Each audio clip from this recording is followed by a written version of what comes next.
Assalamualaikum warahmatullahi wabarakatuh. Hai teman-teman, kembali lagi bersama saya Esya Nugra Rahayu Kasim dengan NIM S1S12007.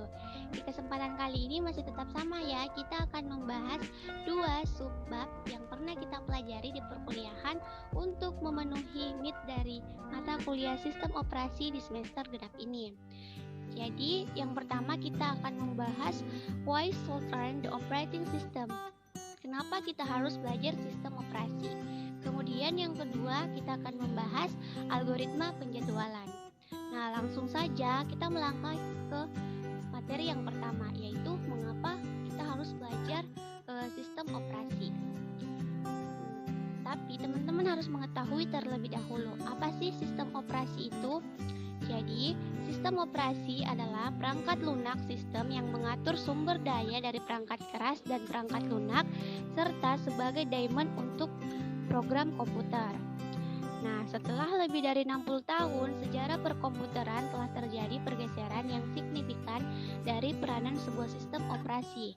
Sini teman-teman bisa memperhatikan tabel yang ada pada proyektor saya, di mana ini adalah tabel perbandingan sistem dahulu dan sekarang ya. Nah, di mana komputer utama itu dahulu berupa mainframe, sekarang jaringan komputernya personal.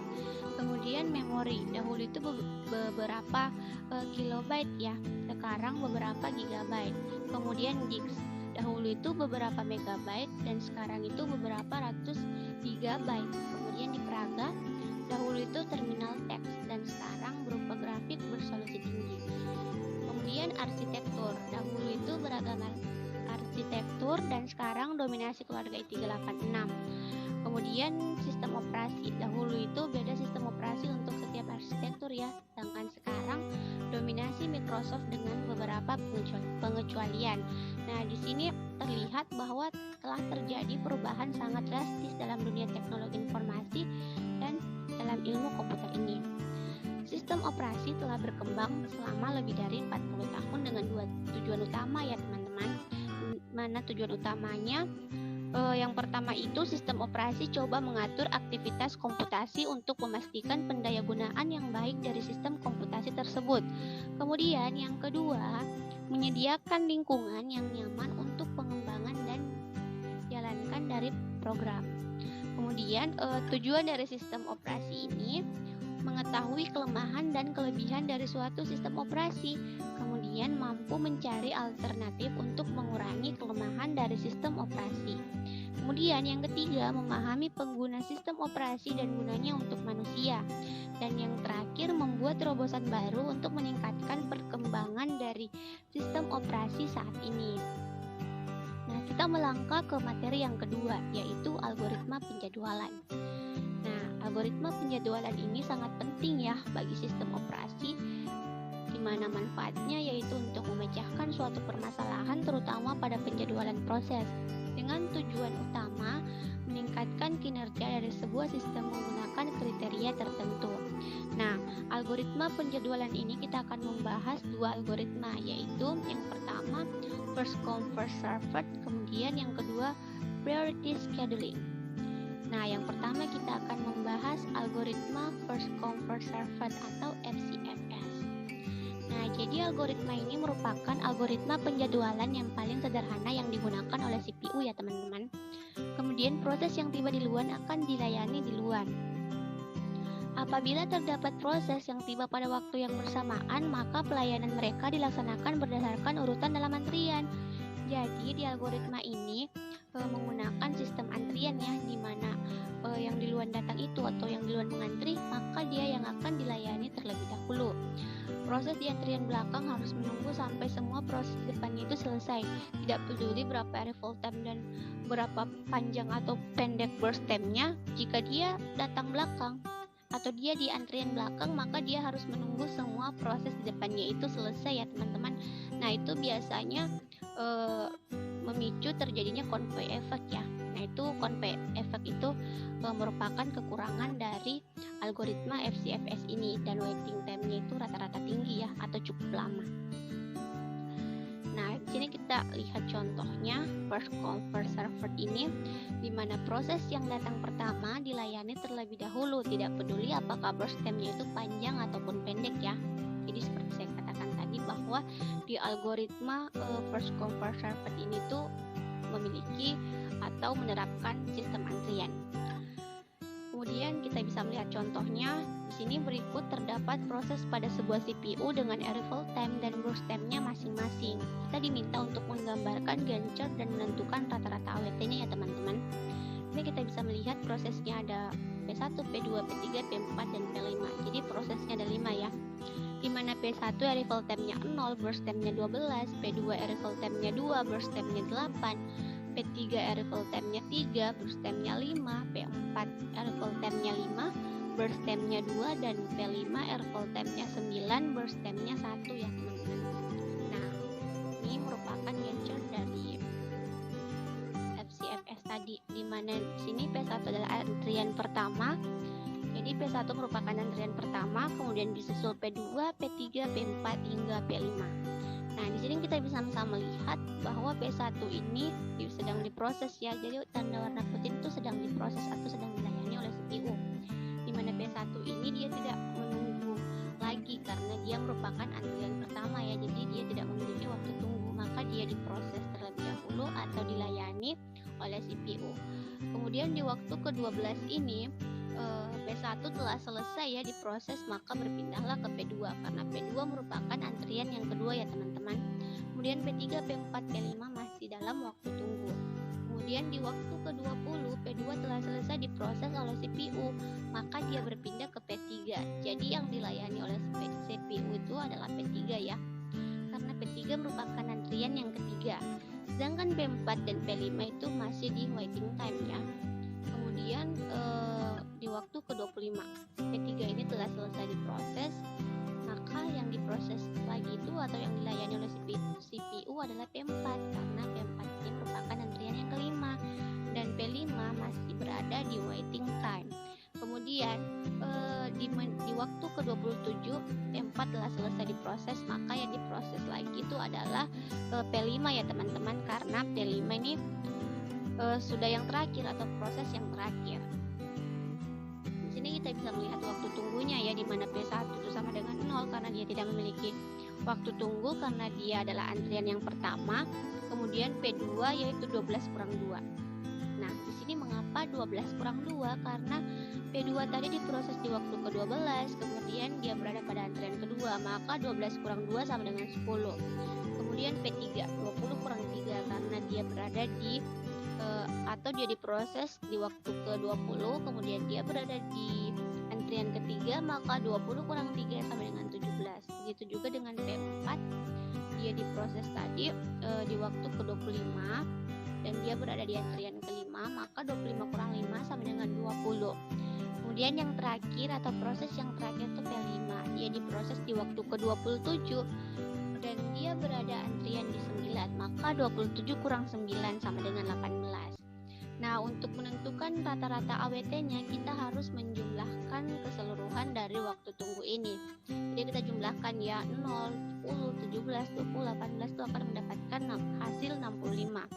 Dan 65 ini kita bagi dengan proses yang terjadi di mana P1, P2, P3, P4, P5 itu ada 5 proses ya teman-teman. Jadi 65 bagi 5 sama dengan 13 satuan waktu. Jadi rata-rata AWT-nya yaitu 13 satuan waktu. Kemudian yang kedua kita melangkah ke algoritma priority scheduling. Nah, di mana algoritma ini merupakan algoritma penjadwalan yang mendahulukan proses yang memiliki prioritas tertinggi. Setiap proses memiliki prioritasnya masing-masing. Nah, di prioritas suatu proses dapat ditentukan melalui beberapa karakteristik ya, antara lain time limit, memory requirement, akses file, perbandingan antara masukan ataupun keluaran burst dengan CPU burst. Kemudian yang terakhir tingkat kepentingan proses. Nah, jadi di algoritma priority scheduling ini ada dua macam ya. Jadi yang pertama itu preemptive. Jika ada suatu proses yang baru datang memiliki prioritas lebih tinggi daripada proses yang sedang dijalankannya, maka proses yang sedang berjalan dihentikan, lalu CPU dialihkan untuk proses yang baru datang tersebut. Kemudian yang kedua yaitu non-preemptive. Jadi proses yang baru datang itu tidak dapat mengganggu proses yang sedang berjalan ya teman-teman, tetapi dia itu hanya diletakkan di depan queue. Sini kita bisa melihat example dari non-preemptive.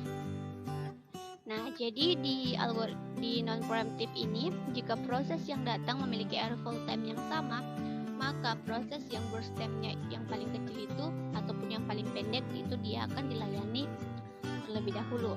Ini kita bisa melihat contohnya di mana kita diminta untuk menggambarkan Gantt chart-nya dan juga AWT-nya ya, rata-rata AWT-nya.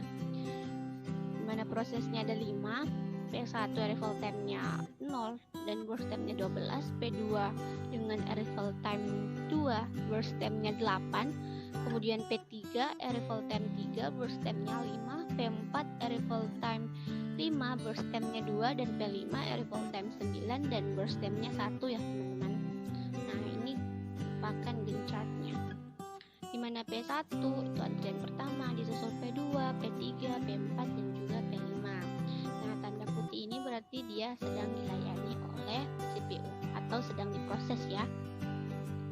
Nah, jadi P1 ini sedang diproses karena dia merupakan antrian pertama. Jadi dia tidak memiliki waiting time ya. Kemudian di waktu ke-12 ini P1 telah selesai diproses dan dalam antrian itu ada P2, P3, P4 dan P5. Karena di non-preemptive ini berdasarkan burst time-nya ya. Jadi burst time terpendek itu maka dia akan diproses terlebih dahulu. Jadi kita lihat dulu P2 ini burst time-nya 8, P3 burst time-nya 5, P4 burst time-nya 2 dan P5 burst time-nya 1. Nah, P5 ini memiliki burst time yang paling pendek, maka dia yang sedang diproses di waktu ke-12 ini. Kemudian di waktu ke-13 P5 ini telah selesai ya diproses, maka yang dilayani oleh CPU itu yang dalam antrian sini tapi yang memiliki burst time terpendek. Kita lihat P2 burst time-nya 8, P3 burst time-nya 5 dan P4 burst time-nya 2.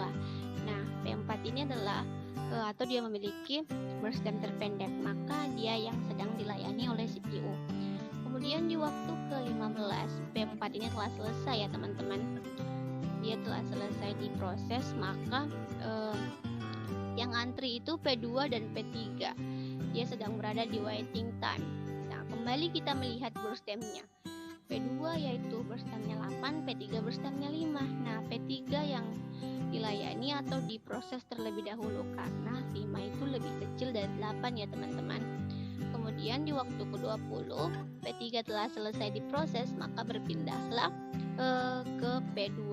Nah, di sini kenapa P2? Karena dia merupakan proses yang terakhir. Jadi dia tidak berada di waiting time lagi ya. Nah, kemudian sini kita melihat waktu tunggunya, di mana P1 itu 0 ya, karena dia merupakan antrian pertama, jadi dia tidak memiliki waiting time. Kemudian yang kedua P2 yaitu 20 kurang 2. Nah, mengapa 20 kurang 2? Karena nih, P2 tadi diproses di waktu ke-20, terus dia berada di antrian kedua, jadi 20 kurang 2 sama dengan 18. Kemudian P3 ini dia diproses di waktu ke-15 ya. Kemudian dia berada di antrian ketiga, maka 15 kurang 3 sama dengan 12. Kemudian P4 ini nih dia diproses di waktu ke-13 dan dia berada di antrian kelima. Jadi 13 kurang 5 sama dengan 8. Kemudian yang terakhir yaitu P5. Ini proses yang terakhir P5 ya, dia berada di waktu ke-12, kemudian dia berada di antrian yang ke-9. Maka 12 kurang 9 sama dengan 3. Nah, untuk menentukan rata-rata AWT-nya masih sama ya teman-teman. Jadi semua ini waktu tunggunya kita jumlahkan 0, 18, 12, 8 dan 3 akan mendapatkan hasil 41. Kemudian kita kembali melihat prosesnya yaitu ada P1, P2, P3, P4 dan P5. Jadi prosesnya ada 5 ya teman-teman. Jadi 41 kita bagi dengan 5, hasilnya 8,2 satuan waktu. Jadi AWT-nya yaitu 8,2 ya. Nah, di sini teman-teman bisa lihat materi lengkapnya mengenai algoritma penjadwalan ini di video yang ada pada YouTube channel saya ya. Yang ini ya teman-teman, yang berjudul itu SO. Nah, mungkin mungkin itu saja yang dapat saya sampaikan. Lebih dan kurangnya mohon dimaafkan dan semoga bermanfaat ya. Terima kasih. Wassalamualaikum warahmatullahi wabarakatuh.